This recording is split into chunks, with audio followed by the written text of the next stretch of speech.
Durant les 100 années suivantes, ce ne sont pas moins de 45 000 tonnes d'or et d'argent que des armadas de galions transportent en Espagne.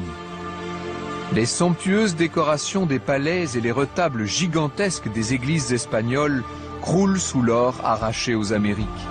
Le maître-autel de la cathédrale de Séville, le plus grand du monde, témoigne du faste de cette période.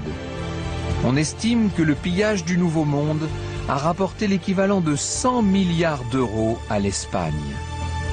Grâce à cette richesse soudaine, le pays s'impose comme l'une des grandes puissances européennes.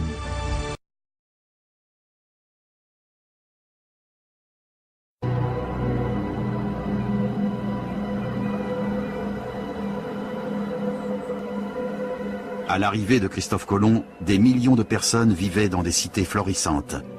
Les Espagnols en font des déserts.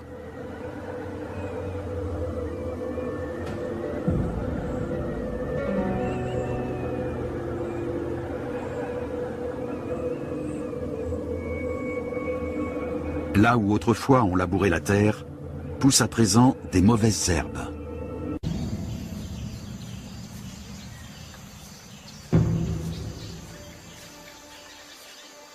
Mais les Espagnols n'auraient jamais pu conquérir aussi facilement le Nouveau Monde sans un passager clandestin qui peut semer la mort.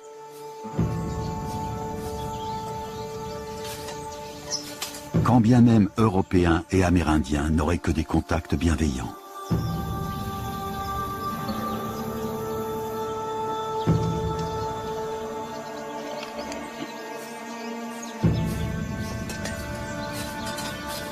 Une épidémie se déclara.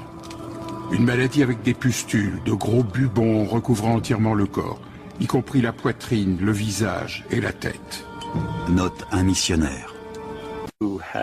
Ainsi, la variole, tout comme la rougeole et la grippe, a eu un effet dévastateur sur les peuples amérindiens. On ne sait pas exactement combien de personnes sont mortes. Des estimations prudentes parlent de 50% de la population, mais ce serait plutôt 90%, voire plus.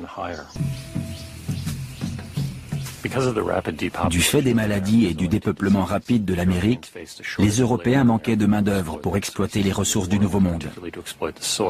Les Portugais, puis les Hollandais et enfin les Anglais ont donc fait venir des esclaves d'Afrique occidentale